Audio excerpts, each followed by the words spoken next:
Welcome back to channel. Today you are going to learn about the CRISPR-Cas9. So let's see what's coming on your way. Here you are going to learn about what is CRISPR-Cas9, when it was discovered, how it can be used as an adaptive immunity, and last but not the least, how we can make use of this particular technique for gene editing. So what is CRISPR-Cas9? As you know, CRISPR stands for Clustered Regularly Interspaced Short Palindromic Repeats, whereas Cas stands for CRISPR Associated Protein. So this CRISPR associated protein along with the CRISPRs, or you can say guide RNA, can be used for gene editing. Let's dive deep inside the history of CRISPRs. So it was in 1987 when this CRISPR was first discovered by a Japanese scientist, Y. Ishino. Since then, a lot of research has taken place. In 2005, the role of CRISPR-Cas9 system in bacterial immunity was introduced. Since then, you can say a lot of research happened, and finally a big discovery was about to happen in 2012 when two scientists collaborated to work on this. The two scientists were Jennifer and Emmanuel, who unleashed the potential of CRISPR-Cas9 as a molecular Caesar. Yes, a Caesar which can be used for a gene editing. And for this discovery, they were even awarded by the Nobel Prize in Chemistry in 2020. Trust me, this discovery was really important, and these days researchers are making use of, you can say to the fullest, they are making use of this discovery. Even people are even using this discovery for solving the important and most important, in fact, problem of this food scarcity. If you want me to make enlighten you more about this applications of CRISPR, so you can comment me in the comment box. So why even bacteria needs the immunity? That's because just like human beings, viruses attack bacteria. And they attack bacteria for the purpose of completing their life cycle. They will inject that genetic material inside the bacteria. It will form a core protein, packaging. It's a big process. So finally, through a lytic cycle, it will lyse the bacteria once a mature virus particles are formed. So to escape this lysis, to escape this death, they acquire this CRISPRs so that they can attain immunity against the viruses. So let's see how does it happen. So when a virus attacks the bacteria, tries to inject its genetic material, the bacteria will does what? It will take a small part of the genetic material of this virus, and that particular part will contain two things: a protospacer and a PAM site. PAM site because Cas9 recognize this particular unit, this particular site, and it will act accordingly. If this particular site is not there, the Cas9 won't bind to the foreign DNA. So let's continue. So the particular chunk of the foreign DNA comes and get integrated into this palindromic repeats, and it is called as spacer. This, along with this cluster of palindromic repeats, bacteria also has Cas genes and a tracer RNA.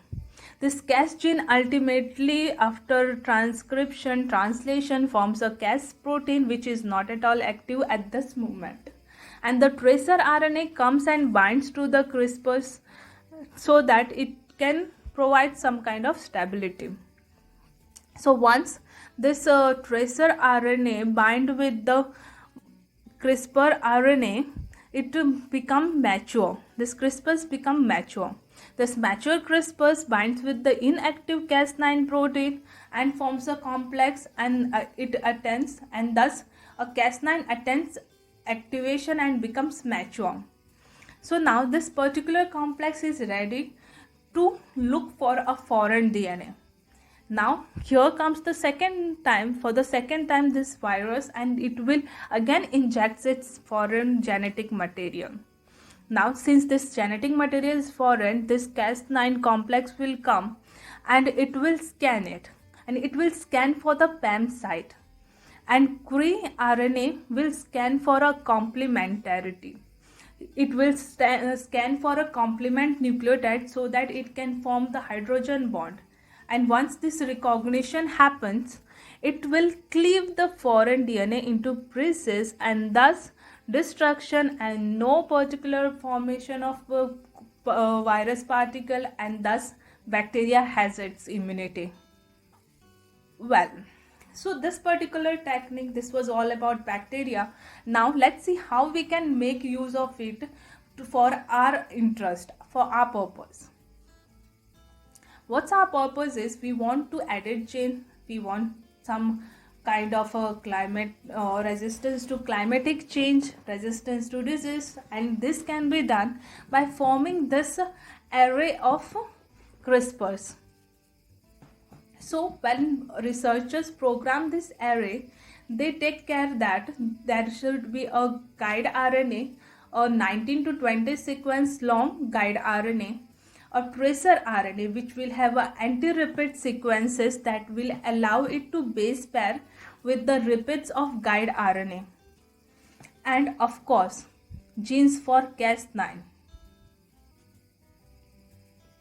So this Cas9 can form an inactive Cas protein. So to get activation, the Cas9 has to form a complex with the guide RNA and a tracer RNA, which have form a base pair with the guide RNA with the help of its anti-repeat sequences.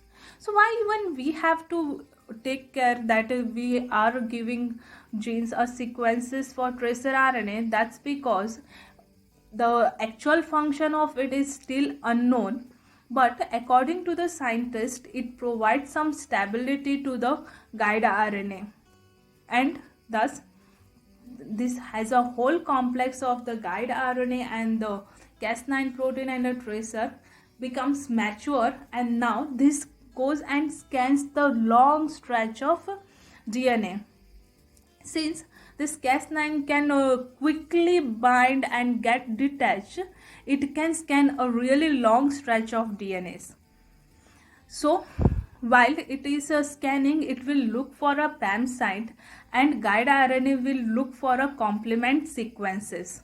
Once both the criteria is seen for a particular site for a particular site, if a guide RNA is there and a PAM site of NGG, N can be any nucleotide, but it should be followed by the 2 nucleotides of guanine. So when both the things are achieved, both the criteria are achieved, the Cas9 will activate the nuclease activity, and it will cleave the DNA, a double-stranded DNA. So after cleavage, the Cas9 have done its part. It have cleaved. Now the researchers have to take care that what exactly they want to do, whether they want to knock out a gene. For knockout, they can make use of non-homologous end joining, which is a error-prone repair mechanism, and another one they can make use of homologous recombination for some kind of gene modification or for gene insertion. A small target site can be inserted into the double-stranded cut made by CRISPR's gene. In short about CRISPR's Cas9.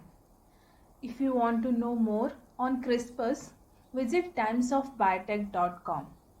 And if you want the PDF of this presentation, send me an email. Thank you. Take care.